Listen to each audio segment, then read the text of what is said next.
Hi everyone, it's Ellie Mae with Swift Creek Customs, and today I wanted to show you a tutorial in the Leonardo Design Studio software on how you can take a font that you type out and make it so that the centers, for instance, the center of the A or the P, the centers of your letters don't fall out when you cut. I had this question on my Creating with Siser Facebook group, and they were trying to make a cupcake topper or a card or a cake topper. It could be used for all kinds of different things. If you're making cards, if you're doing scrapbook projects, this is a technique you could utilize if you didn't want to have to glue all the little pieces together. So let's take a look at how this is. So currently, if I double click on this top text, all I did was I chose the text style tool in the bottom corner, and then I typed happy birthday and I typed in a stencil font. So what you'll notice on here is this stencil font. I'll come in here and zoom in a little bit. The stencil font has what are called bridges. Bridges cut out of each letter so that it can be cut as one piece and none of these centers fall out. Even for instance on this H, you could cut the H no problem. It doesn't have a center that would need to be placed, but this stencil font, all of the letters are created as a stencil, so it's consistent across the entire font style when you type it out. So if I come back down here to 100%, I took some text. I used the text style tool down here, and if I double click on here, it'll pop it open again. And this text, I typed out happy, all in capitals. And I'm using an Arial black font, so that a font style that you could recreate this in if you have Arial. It's a Windows default font, which is what I'm using. And so we could take this and we could recreate the bridges according to what we saw up here. Now, in order to do this, currently in the Leonardo Design Studio software, as I record this video, I'm going to use the example that somebody was creating with. So they were trying to create it cut out of a shape. So what I'm going to do is I'm going to come down here to my drawing tool, and I'm going to just draw a rectangle around my shape. Now it's black, so we can't see through it. What I can do is I can just come down here to stroke, and I can change that so it just puts a line around it. Just for my sake, I'm going to go ahead and I'm going to center align that because that's how I work. And then I'm going to use this zoom tool and zoom in just a little bit. If I zoomed in too far. I'm going to zoom in a little bit more. I want to use the top text as my demonstration. So I'm going to try to kind of recreate how they did that. Now, in order to do this, the first thing I'm going to do is I want to cut the happy out of this rectangle. So what I'm going to do, so visually on the screen you can see this better, I'm going to actually take this and I'm going to change it back to fill, and I'm going to choose purple just so you can see. And then I'm going to change the order, so I'm going to right click on it and choose send to back. So now you can see that happy is stacked on top of the rectangle. And then what I'm going to do is I'm going to select both of them again, right click, and what I want to do is I want to combine the paths. So I'm taking it from two layers, happy is stacked on top of the purple, and I'm going to combine the layers, and that's going to cut happy out of the purple box. So now if I were to cut this, it's going to cut the rectangle and all the letters. But I have these centers here, or what are called counters. They are going to fall out when I cut. So it's not going to be one piece. So in order to do this, I can create bridges in order for it to stay as one piece. Now, since it's not a stencil font, I don't necessarily have to create two bridges like this demonstration above. All of those letters are stenciled, so they can be consistent throughout that entire font style. In this case, I only need to make bridges for the A, the P, and the P. So it really just depends on if you want your entire font style to reflect as a stencil font, or if you just want those centers to stay. So what I'm going to do is I am going to create a shape to make a bridge. And to do that, I'm going to come down here to the Draw Shapes tool, and I'm just going to draw a small skinny rectangle. And I'm going to change this color just so you can see it, and then move it around to how I want it. So if I come in here, I could place this here on the angle. If I use the green circle is your rotate, and if I just use my mouse to rotate that, it rotates in increments of 15 degrees. If I hold my shift key down and move my mouse, it's going to rotate at a more precise degree.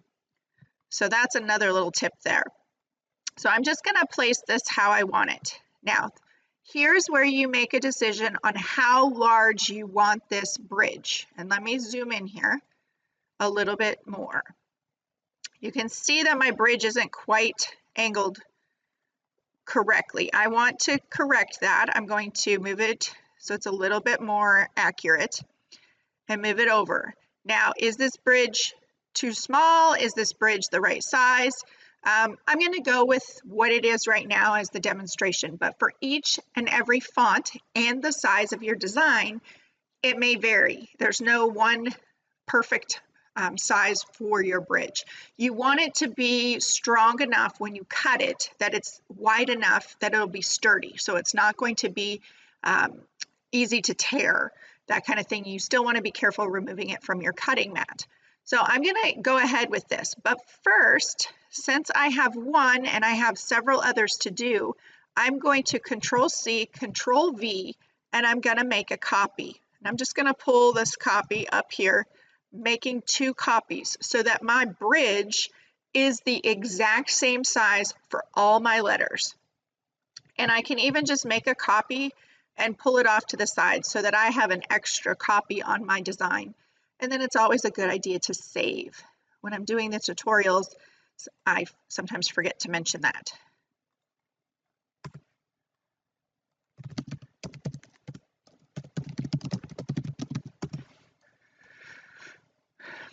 So once I have this saved, I'm going to go one by one. You can do them all at the same time if you wanted to, but I'm going to go one by one.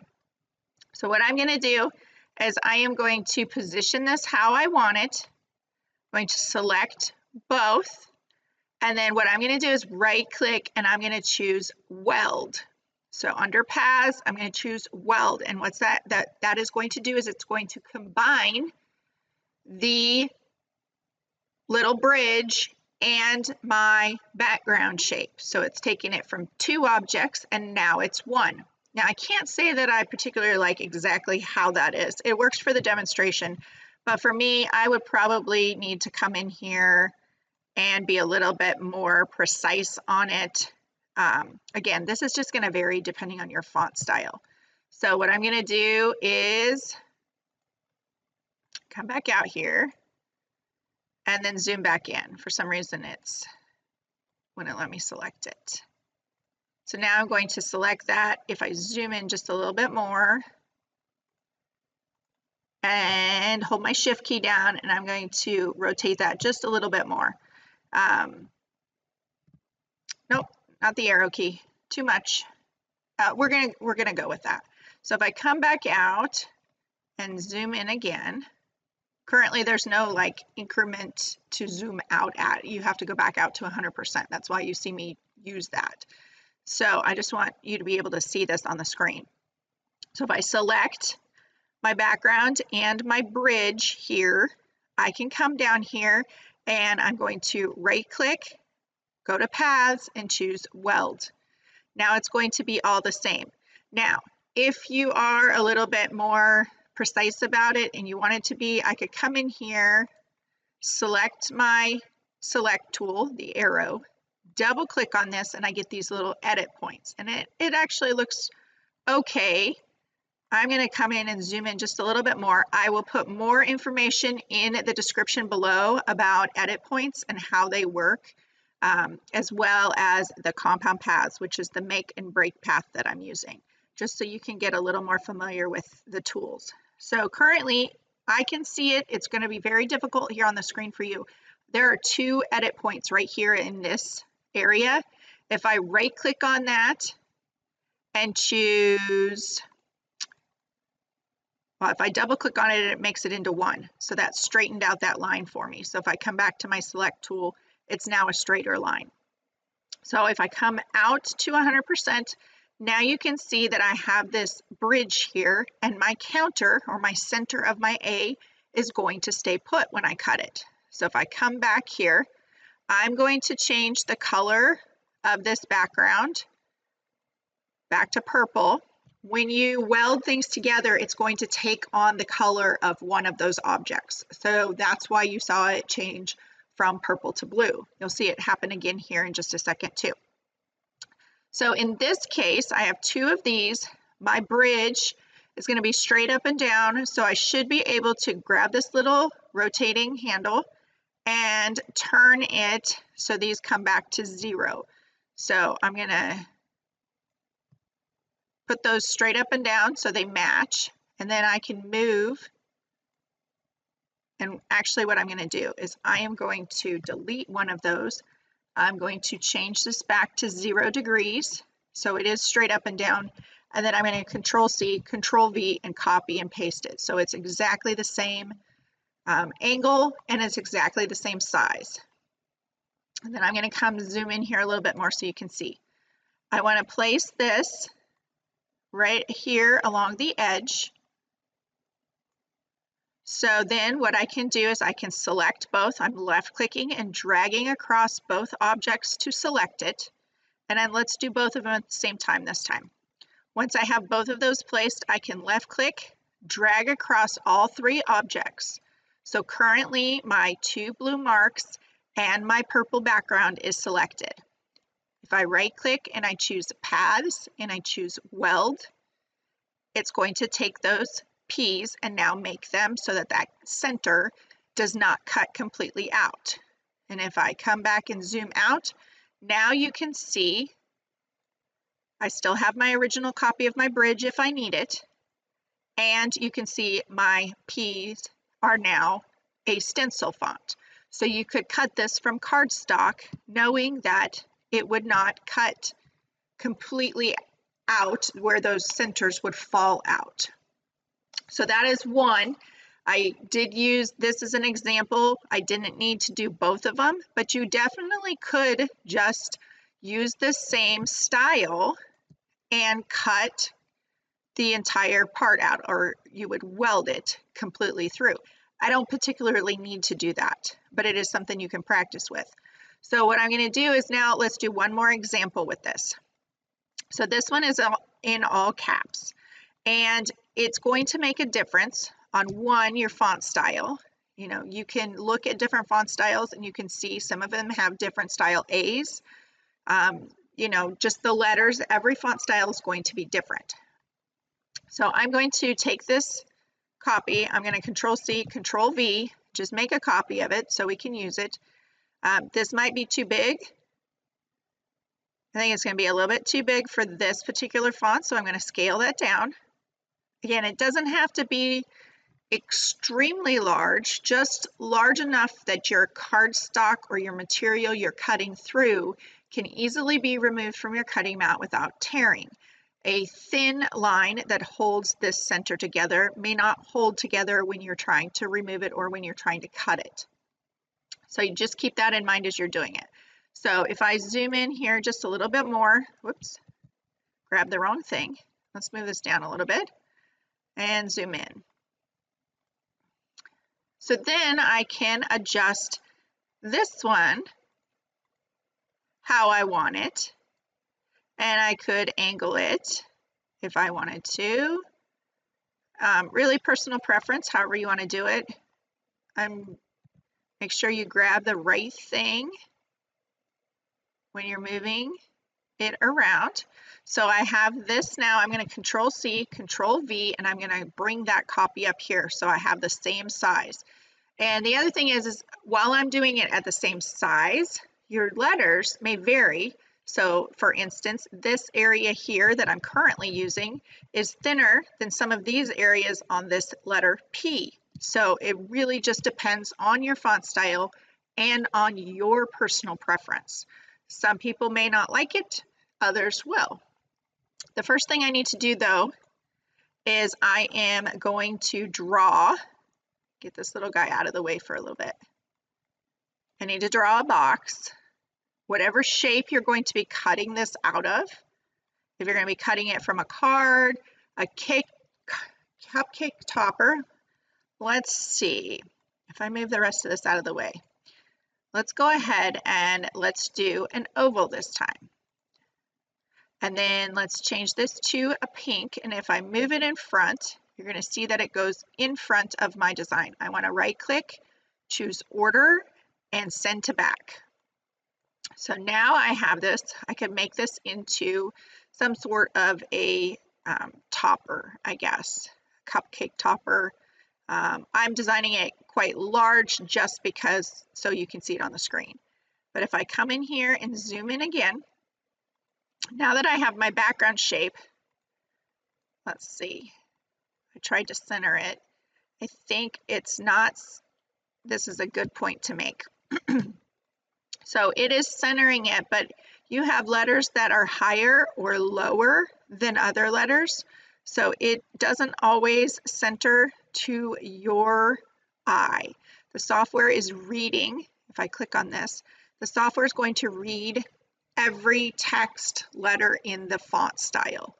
So we want to keep that in mind when we are centering things as well. One way, it looks a little bit better, not much. Here we go.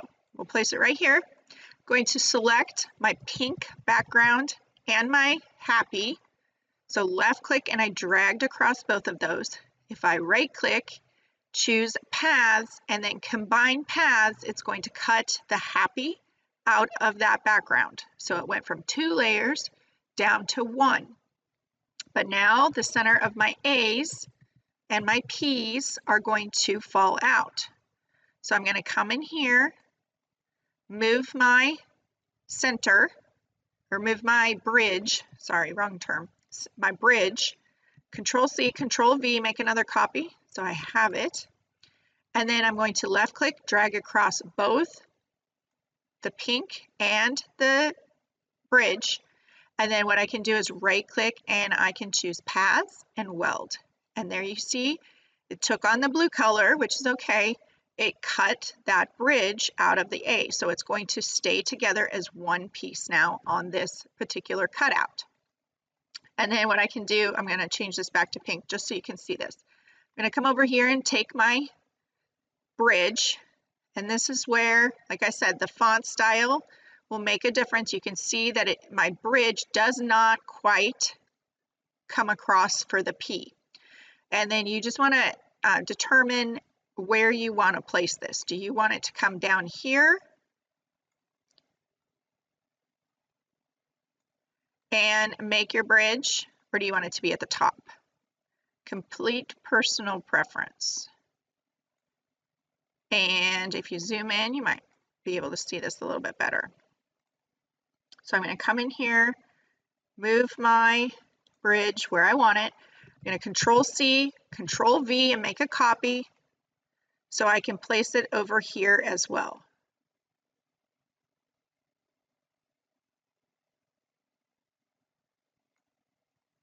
And then I'm going to do these two at the same time. So I'm going to left click, drag across everything so it's all selected, right click, paths, and weld. And then now you can see I have a little bit off here. I could go back and I could Control Z and undo that and then adjust this just a little bit more.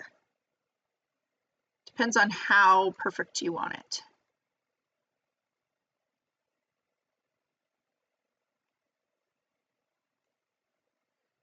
And left click, drag across everything, right click and choose weld. You can also find all of these tools up in your top toolbars, but personally I am a right click person as much as I can be. So what you'll see here is now I now have 2 designs that I've created with a basic font using both the capital letters and the lowercase letters to make a bridge where it could be cut out of a material such as cardstock, used for multiple different things, tags, cupcake toppers, cake toppers, all kinds of different things, that projects you could do with this, cards, scrapbook pages. I could list a whole bunch of things, but make sure to check out the links in the description below for more information on the tools that we used in the Leonardo Design Studio software.